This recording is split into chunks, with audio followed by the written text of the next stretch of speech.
Morning friends. In the last lecture we talk about the nuclear power reactor, nuclear fusion reactions, the factors controlling the nuclear fusions that we have seen, and the working of this particular power reactor that we have seen in detail. Today we have to see the breeder reactor. It is nothing but a nuclear reactor, but it is designed in such a way that it produces the more fuel than it consumes for power production. Then it is known as the breeder reactor. In this reactor, the amount of the fuel goes on increasing. In this reactor, a little amount of the uranium-235 along with uranium-238 is used to start the reaction. Uranium-235 when bombarded with a slow neutron undergoes the fission producing beryllium-141, krypton-92 and the 3 fast moving neutron as this reaction is shown there. Uranium-235 plus the slow moving neutrons,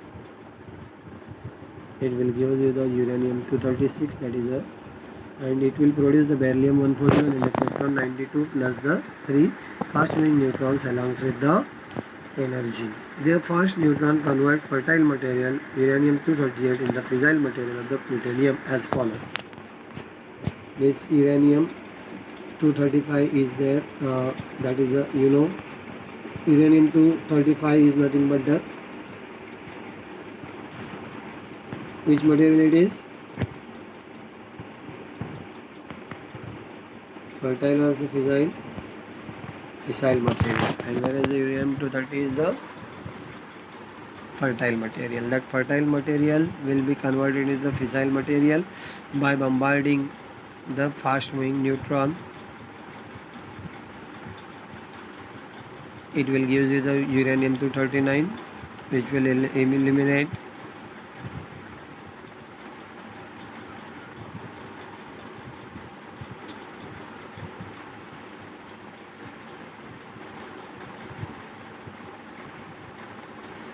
electron will be eliminated. Okay, it will give an NP 23993, and after the another electron loss, it will give you the plutonium with the PU 23994, that is a fissile material. Then what is the nuclear fusion? As we have seen already, the nuclear fission.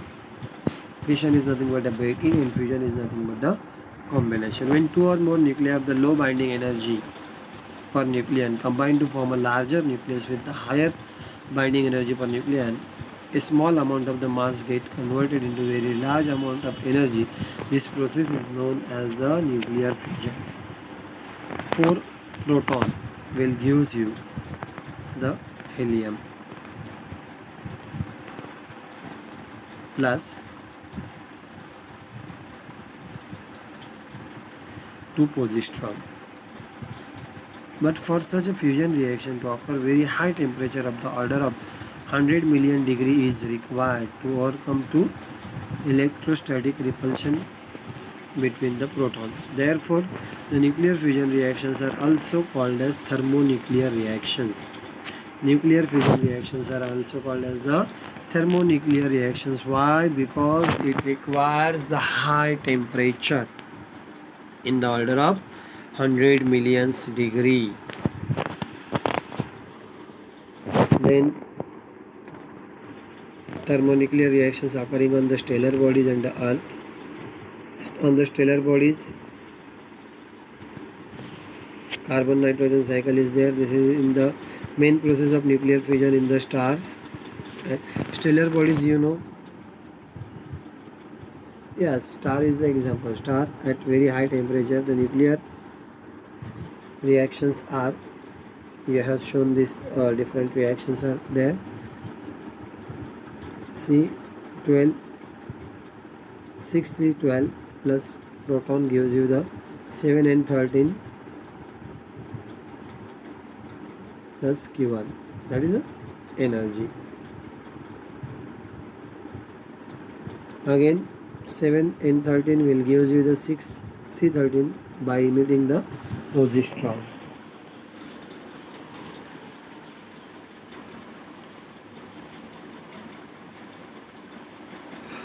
Then 6 C13 plus proton will give you the 7 and 14 plus Q. This 7 and 14 plus proton will give you the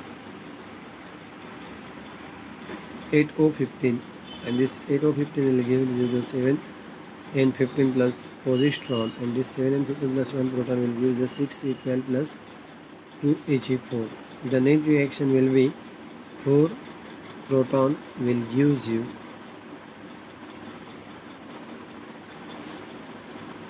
2He4 plus 2 positron having the Q 26.7 mega electron volt. Okay, carbon nitrogen cycle we have seen. Then proton chain, a low temperature on the stars, the chain is observed more often. The temperature required is 20 million degree. It will use the deuterium along with the positron. Same reaction has been shown here. Okay. Then the controlled thermonuclear reactions on the Earth. Controlled thermonuclear reactions are possible with the heavier isotopes of the hydrogen. Yes, you have to take the deuterium. The reactions has received the greatest amount of the attention, and it is almost certainly the reaction of choice for the controlled thermonuclear reactions. Proton will give you the deuterium, and this deuterium plus deuterium will give you plutonium plus proton. Deuterium plus deuterium will give you the helium. Okay, proton plus deuterium will give the helium. Proton plus deuterium will give the helium, and deuterium plus will give you the helium. That is shown. Now we have to talk about the numericals. On the analysis, a sample of an ore of uranium was found to contain 0.285 gram of Pb206 and 1.682 gram of uranium-238. The half-life of the uranium-238 is 4.5 into 10⁹ years. If all the lead were assumed to have come from the decay of uranium-234, what is the age of ore? T-half of uranium-238 is given. Okay, and assumed to have the come from the decay of the uranium-238. What is the age of the ore? Now we have to find out the age of the ore. Weight of the lead is there. Okay, then weight of the uranium, that is a Nt is there, N0 we don't know, and a T-half is there, right? T-half we know. What is the value of the T-half? 4.5 into 10⁹ years. As we know, age of the ore can be determined by using the equation lambda is equal to 2.303 upon T log to the base 10 N0 by Nt. But lambda is equal to 6.693 divided by T-half. Therefore, you can calculate the lambda. Lambda is 1.54 into 10 years. But N0 we don't know. 206 gram of lead obtained from the 238 gram of uranium. Therefore, 0.285 gram of the lead obtained from x gram of uranium. X is equal to 0.28 into 238 0.329 gram. Original concentration of the uranium. Original concentration of the uranium will be 0.329 plus 1682. Why 1682? You know, it is given na, and 1.682 gram of uranium means N0 will be the 2.01 gram. Then you can put it in the formula and you can calculate the T, that is the age of this ore. T is equal to 2.303 upon lambda log to the base 10 N0 by Nt. You can put the value of the N0 and Nt, and then you will get the answer 1.154 into 10⁹. How that answer is coming is no. What is given? T-half for this uranium-238 is given. Then WPB is given. Weight of the lead 2.085 is 0.285 is given. Then uranium Nt 1.682 gram is given, N0 is not given, and they ask that the half-life of this particular uranium-238 is a 4.5 into 10 raised to minus 10. Okay, then but N0 we don't know. We can calculate the N0 also. First of all, we can calculate the lambda. Lambda is nothing but a 0.693 upon T half. Substitute for the T half, then you will get a lambda. Then but N0 is equal to question mark. You know 206 gram of lead obtained from the 238 gram of uranium. Then 0.285 gram of lead obtained from x gram of uranium. X is equal to 0.285 into 238 divided by 206. X is equal to 0.329 gram. Original concentration of the uranium N0 will nothing but a sum of this x plus 1.68 whatever given at that time, and N0 is equal to this. Then by using this formula for the determination of age, lambda is equal to 2.303 upon T log to the base 10, N0 by Nt, you can rearrange it. T is equal to 2.303 upon lambda log to the base 10 N0 by Nt. Okay, and you will get the answer for this particular T. Calculate the Q value of the nuclear reaction and hence find the threshold energy of the reaction. 5 marks question it is. You have to calculate the nuclear energy for this reaction. 7N14 plus 2He4 gives you the 8O17 plus 1H1. The mass of this particular nitrogen is given in the AMU, atomic mass unit. Helium is given, oxygen is given. If it is not given in the numerical, it is given on the that particular top of the paper. You have to calculate the Q. Q is equal to delta M into 931 mega electron volt. First of all, we have to calculate the delta M. Delta M is nothing but the sum of the mass of the product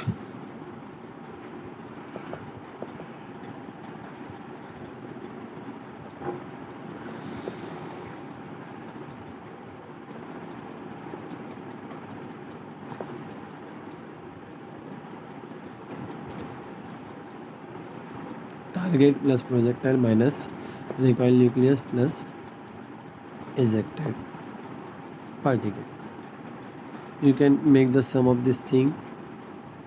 Here you have to Mt plus Mp minus Mr plus Ms, that we have seen already in case of this nuclear. This equation we have seen in the nuclear energy, as you know already. We have seen it. Delta M, Mt plus Mp minus Mr plus Ms. Okay, this is called as the delta M. This is the mass defect. Don't confuse in between this.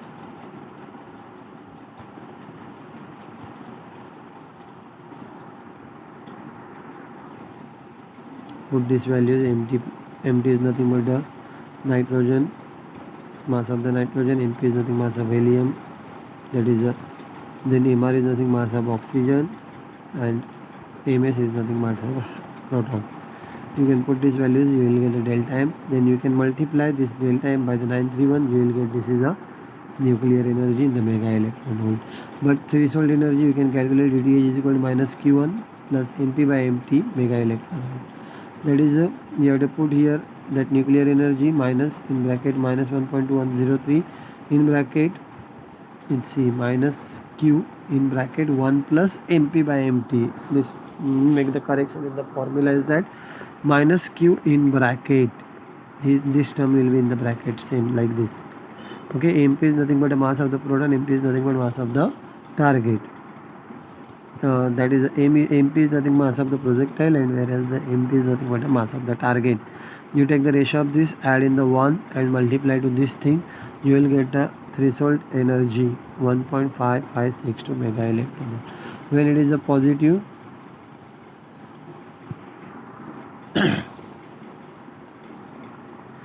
the different examples are given here. The Q value for the reaction L27,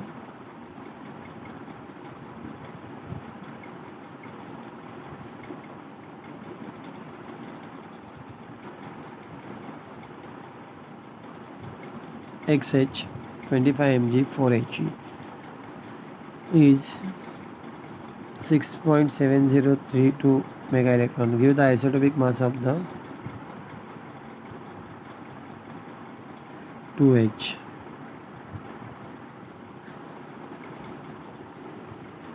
2H is there. You have to find out the mass, exact mass of this particular thing. We have this Q.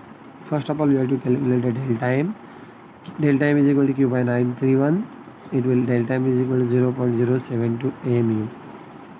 Then delta M is equal to MT plus MX minus MR plus MX. Then take these values here, substitute these values. Okay, after substituting these values, X will be there as it is. That becomes X is equal to 2.0147 AMU. Okay, calculate the threshold energy of the nuclear reaction. Threshold energy, when you have to calculate, first of all you have to calculate the nuclear energy. Nuclear energy is nothing but a Q. Once you got the Q, then you will go calculate the threshold energy. Another sort of this example is very much important. What is the weight of 1 curie of radium-226? This isotope has half-life 1620 years. Na is given Avogadro number 6.023 into 10 raised to 23. Now, solving this problem, you have to remember this. 1 curie of radium will be that amount which gives 3.7 into 10 raised to 10 dps. That is, dN by dt should be 3.7 into 10 raised to 10 per second. T half is given 1620 years. 1260 year, 1620 years, you have to convert it into the seconds. Year has the 365 days, which has the 24 hours, which has the 60 minutes, which has the 60 second. It will nothing but a 5.108 into 10 raised to 10 second. We know dN by dt is equal to lambda n, but lambda is equal to 0.693 upon T half. Equation 1 becomes 3.7 into 10 raised to 10 is equal to 0.693 divided by T half into n. Therefore, n, you got the value of the n, that are the number of atoms, is equal to 2.727 into 10 raised to 21 atom. Then 6.023 into 10 raised to 23 atoms present in the 2 to 6 gram of radium. Then therefore 2.727 into 10 raised to 20 atom present in x gram of radium. X gram of radium is equal to cross multiplied. Therefore 1 curie of radium will gain 1.023 gram of this particular. This 1 curie of radium will nothing but this particular 1.023 gram of this. Okay, calculate weight in gram of 1 millicurie 1 Rutherford of 14C, which has half-life of 5720 years. 1 millicurie of a sample will that amount which gives a 3.7 to 10 raised to 7 dps. Same way, you have to take this T half is given, then lambda, same, you will get n. Then again compare this, you will get this. Then 1 Rutherford is nothing but a 1 into 10 raised to 6 dps.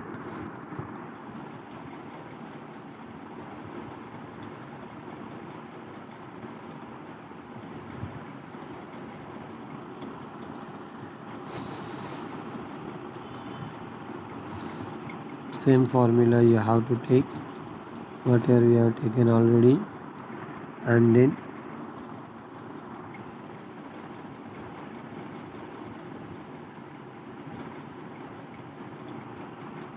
here n is equal to that much atoms. Again you have to take this formula, it is an incomplete one. Okay, take this, thus 6.023 into 10 raised to 23 atoms present in this particular 14 gram of carbon. Then 2.609 into 10 raised to 17 atoms present in x gram of carbon. Therefore you can calculate the further part, which is incomplete over here.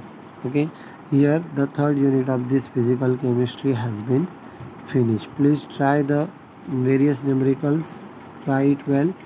Okay, practice it. We'll stop here. If you are not getting, you can ask. Thank you.